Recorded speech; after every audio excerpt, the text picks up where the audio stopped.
The Devil went down to Georgia looking for a soul to steal, and instead he possessed the living daylights out of Kirby Smart's Bulldogs.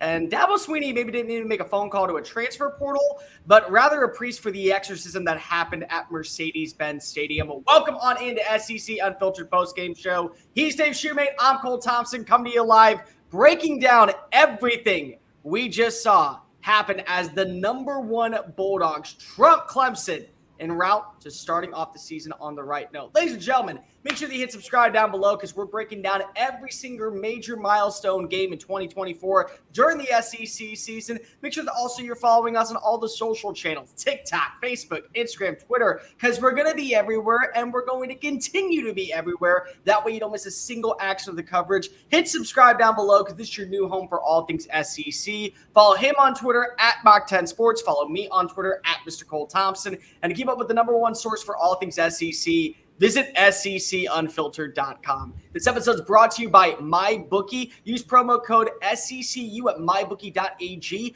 to reserve a special welcome offer up to your $100 on your first deposit. MyBookie.ag is the #1 source for all things betting, and hopefully you took the over on the 13.5 points for Georgia in this game. Shumate, what a beatdown. Tale of two halves, if we're really being completely honest, talking about this game, but still, Georgia finds a way to pull away late in this matchup. It's like they drank the secret stuff found in, of course, Space Jam and immediately came out with vengeance in the second half. Yeah, it's probably the perfect game Kirby Smart wanted. You have a lot of things you can go work on, especially from the first half, and then you were pretty much did what you wanted offensively, opened it up a little bit. I thought they'd lean on Clemson more in the second half, but it was almost a leaning in a different way through the air. They took advantage of that secondary. It had a lot of question marks outside of Terrell. Georgia, the second half, that's the story. The offense for Georgia, first half, a little sloppy. It was kind of reminding us of the game in Charlotte back in 2021. But nonetheless, Georgia's defense looks stout. Still would like to see a little bit more pressure, a little bit, somebody step up on the edge as an edge rusher. But overall, though, I think when you factor in they're going to get Trevor Etienne back, offense should be I'm pretty fired up. If you're a coach at Georgia today, you're fired up because there's a lot of things you can celebrate a win. You're always going to celebrate a win no matter how you get it. But there's also a lot of things you can bring back to the film room that's going to have your team's attention as they probably head in to that next Alabama game. The next game Georgia can legitimately probably be challenged is that Alabama game in a couple of weeks. Let's go ahead and talk about the prime performances in this game. Again, tale of two halves. First half of this game, very, very sloppy, inconsistent plays. A lot of progress and a lot of regression made by the penalties. Arian Smith with the big offensive holding call that eventually led you to settle for a field goal instead of push your way in for a 6-point lead. You go into the halftime at 6-0 on both sides. You got to give a lot of credit for the very first half of this game in terms of Clemson's defensive front. They have, I think, a personnel that can easily win their way to an ACC title simply because of what we've seen from these other opponents. There has not been a game so far to where you feel confident in an ACC contender, and that could change in a few hours when we come back on here and break down everything that we saw between Florida and Miami, but that defensive line did its job. However, there is a certain brand and excellence that we know and we have come to establish down in Athens, Georgia, regardless of where they play, and they decide to live up to that standard. When you look at Carson Beck, top to bottom, always seemed to be delivering. Never felt the pressure, always seemed cool, calm, collected, really taking that next step forward in this progressive offense led by Mike Bobo. Running game, essential to the team's success. You may not have seen it in the first half, but the fact that you were finally watching Nate Frazier kind of take that next step forward was a sign of progression, a sign of positivity, a sign that this is a team that has an internal flame that just does not know how to be extinguished. And then, of course, we talk about that second half. But when we go back to that first half, what were some things that really stood out that made you feel like there had to be that flip switch in that locker room? And probably if you were a fly on the wall, you did not want to hear what was being said about those Bulldogs inside by Kirby Smart. Kirby's kind of chill, though, at half when it's like that. Where it's like, hey, dude, I mean, these guys know they're down already. You can't – it's kind of like the Pat Summitt mindset. When they know they're a little down, they didn't play their best, I can't go beat up on them. It's kind of when I need to get them down a little bit. I mean, they do adjust better than anybody in the country, and that's even been the last few years where they come out. You even saw it a game they were behind against South Carolina last year and came back and flipped the switch. So Georgia's always could just be a tidal wave, a tsunami in the second half like we saw. But I think the first half, just a lack of creativity a little bit from Mike Bobo. You could tell probably Georgia fans were getting a little like, God, dude, this is reminding us of 2014 to 15. And I think sometimes Bobo gets flack at times, too much flack from Georgia fans, but he does have some questionable play calls at times, especially when he gets in the red zone. Just a little bit of lack of creativity. Carson Beck missed some throws, some gimmies he'd probably like to have at the intermediate level, some throws behind some guys. But I think overall they started leaning on him with Nate Frazier, Dylan Bell. Finally, it's nice to see him stand out. And start, let's see if that can be a consistent thing. It transitions over. But overall, though, I mean, it felt like they kind of knew what they wanted to do in the second half. It's like, hey, I don't think they can go 12 rounds with us from a boxing analogy, still in that from a boxing analogy. And they proved they couldn't go 12 rounds with them. They could go 6. They couldn't go 12, though. But again, if I'm Georgia, I am fired up because I looked good. I felt good, finished the game off, but we still have a lot of things to work on. And that's a good thing. I mean, it's week 1. I think that when you look at this, there's 2 stats that I can just say. Number 1, 150 total yards in the first half on 5 drives by this Georgia offense, 2.6 yards per rush attempt, 6.3 yards per pass attempt. 2 drives into the second half, 160 yards, 2 touchdowns, an average of 11.9 yards per throw, 6.2 yards per run. So it was a night and day difference. Can we just talk about Nate Frazier for a second? So the fact that you knew going into this game that there was an opportunity for you to step up. We didn't know what was going to be the status of Trevor Etienne. It was expected that he was going to be suspended due to the off-the-field incident that happened in the offseason. But now you get the opportunity as a true freshman to kind of prove yourself as the next big-time name in Athens. And there have been a ton of talented tailbacks that have waltzed on through Sanford Stadium and made their mark all the way up to dominance. And I think that you look at Nate Frazier, he may not be the lead back. I think if we're all being completely honest here, we know that we're going to see number 1 be the number 1 rusher. But the beauty about this offense is they love to run the football. That has always been Georgia's bread and butter for years. And you remember back in 2017 when they had Nick Chubb and Sony Michel complement each other, that power, that finesse, that open field speed. I think that's what you're kind of getting right now. Your Frazier is going to be Sony Michel. And I think that when you look at Trevor Etienne, that's going to be your Nick Chubb. And that's going to take a lot of pressure off of Carson Beck to have to deliver and be go-to number 1 every single week. He reminds me of DeAndre Swift. That's a lot, doesn't he? Most explosive kid they've had. And it'll be funny. I think Georgia's top 2 running backs this year will be the first time in Kirby's career at Georgia that his top 2 guys are more explosive threats than he's used to having with those hammering guys. I mean, unless Branson Robinson can kind of come back. I don't think Roderick Robinson's coming back with that toe injury for a while. But no, I mean, if you're Georgia, you got to feel pretty good about where you're at. I mean, you finished strong. It was sloppy in the first half, but no. I mean, I thought overall it'd be defense, did what they had to do. I'm with you, though. I'm not totally down. I know we're an SEC channel. We're going to talk about Georgia. But I'm with you still because I think Clemson's defense is going to keep them in every game. They're going to have a chance. I still think we haven't seen Miami yet. We're about to go watch them. But I still would say Miami and Clemson because, like you said, overall, the ACC, I mean, who's the best? Georgia Tech? I mean, right now it feels that way. Yeah. It feels that way, and we're not even sure because we don't know what the final score of Vandy is going to be. And the fact is that they were up 17-0, and Kyron Jones found his way into the end zone on a butchered play in coverage. So you really should have this game going to overtime. Instead, it should be the Commodores walking away with the win. Should be 1-0, baby. I want to talk about Carson Beck, though. 23 of 33. He looked great. And what I mean by that is we've had the conversations of what do you look for in a quarterback? You and I have been on record saying that we have different quarterbacks that rank number 1 in the SEC, but sometimes just being the ideal fit is one of those blessings in disguise that always seem to benefit teams that come out on top. What I look at right now is a more comfortable under duress Beck. Last season, it felt like even when the pressure was on him, he was going to have to step up because if they didn't have that run game, now it just feels like, oh, I'm taking that next step forward because I've been in this system. I know the ins and outs of this offense. I don't have to worry about having a security blanket like Ladd McConkey or Brock Bowers. I am their security blanket. And you hear the way about the broadcast, they were talking to him. He admitted to making mistakes. Dominic Lovett comes over to the sideline saying, what can I do to get better? You're doing your job perfectly. I need to be better. That's a leader that you're seeing. That is the progression, the alpha, the top dog in the campus that you're looking for. Performances like this are a reason why you have people talking about him as a Heisman candidate. It's not because you're playing against a quality defense like Clemson. It's because if you've taken that progressional step forward in the overall ambiance of what you are as QB1.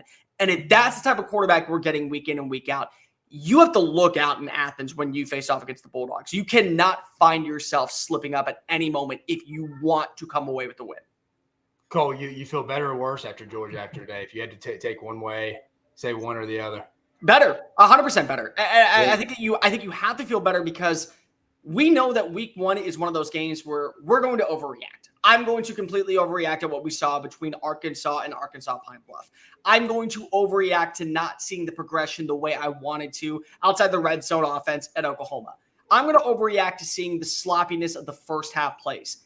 But when you look at Georgia, how they responded in the second half of this game, and how you saw younger players step up, guys like KJ Bolden, guys like Nate Frazier, you also got to throw in the transfers. They don't bring in transfers. You saw KJ Bolden that first half had a big open field tackle on a third down. You're right. And that's a guy that reminds you so much of that Malachi Stark mold, who, by the way, God, how about that play, dude? But when you look at what they bring in, they don't have to go to the portal because that's a guy in KJ Bolden that immediately is better than half the players we're seeing in the SEC already. And he's only going to improve with time. But you get that, plus you get Lennon Humphrey stepping on up. You also get a big-time play from Ben Urosic. You get a big-time play from Dominic Levitt, who was a transfer last year. You get a big-time play with Dylan Bell, Oscar Delp stepping on up. The transfers that you did bring in are reasons why you feel more confident because they're only going to progress. You're not watching regression with this team. You saw 30 minutes of sloppy, inconsistent play that was met by almost perfect 10 out of 10 performance, execution, and delivery to where Dabo had to wave the white flag. No, 100%. And Georgia's missing a guy in the secondary, Aguero, today. Yeah, they're going to get better. They're going to get better. You're right. I feel better about him. I think that's fair to say. A lot of people would probably disagree with that. That may be the talk on Monday morning sports talk, but I'm with you. I feel better. You want these kind of games against a quality competition. I'm with you. People are probably going to overreact about Clemson. It's like, offense ain't going to be good. I mean, you both aren't saying it's great. They have a ton of things to work on for sure. But again, I don't know what defense, depending on what Miami looks like, that they're going to be in every game because that defense is going to travel. So I anticipate them winning a lot of games because I think the ACC is going to be a little weak. So no, I feel good about both these teams, especially Georgia. I'm with you. I feel if you had to make me say I feel better or worse, trending up, trending down, I would say for sure trending up, especially after that dominant second half. When you just look at the second half performance from the defense, they held them to under 165 total yards of offense. They only got into scoring range once. Big time interception by Malachi Stark, which again, what's so baffling is that's not even his best play that he's had since arriving in Athens. Remember the interception that he had a few years ago against Oregon? Yeah. Smell Munden stepped on up. CJ Allen had a very good game. I did wonder about the pass rush, and they did bring it up on the broadcast. They didn't get into the backfield as much as they wanted to. The pressure rate was really good, but the closing rate wasn't there. Walker got the big time interception. They lost of course, we know at number 13 with their defensive front. When you look at that, Michael Williams, whatever happens with him with that ankle, they kept making it sound that's massive. That's a big deal. Michael Williams' impact is, I think, going to carry a lot of weight. And the crazy part is, I'm not saying that you have to be on upset alert when it comes to defenses, because we haven't seen what the offense looks like at Kentucky yet. But we do know that Kentucky's defense is going to be just like this version of Clemson, where a first half, you may get a better version of what that offense looks like to where you could be playing from behind. And that's okay because Georgia has the dogs that can easily transpire and move themselves in that right direction. But they just felt like it was a little bit off. Overall thoughts on the defense for you? For Georgia, I thought it was good, sound, fundamental defense, good open field tackling, a lot of blocking destruction on these screens. They go blow up those screens on the outside. But Georgia's been one of the best block destruction teams in the country for years now. They go attack the tip point, the eye. They're going to attack it and destroy that. It's almost like you're just a kamikaze. You knock it out. The guy behind you comes to make an open field tackle. I talked about KJ Bolden. Thought that was phenomenal, making plays in the open field. I think he overtakes Dan Jackson at some point until the cerebral stuff, knowing the playbook, knowing where to get everybody lined up, because the safety position under Georgia, as we both know, requires a lot of knowledge. You having to communicate and stuff like that. So that's a transition. But I thought overall, Michael Williams, that injury, though, that's massive because he's that versatile guy. They're going to line up on the inside and outside this year. Kind of the guy I like to break out for him at some point this year. That would be a big loss for him this year from a standpoint of me and you talking about they need to get to the passer a little better. That's an immediate impact guy right there that could change that in that regards to Georgia improving their pass rush. Something they've been lacking since last year. Easily, when you talk about what this defensive front can be, it still is the standard of the SEC. Glenn Shumate and Kirby Smart speaking a different language than everybody else. It's like an alien dialect that nobody can comprehend, but they're already having it locked down on campus.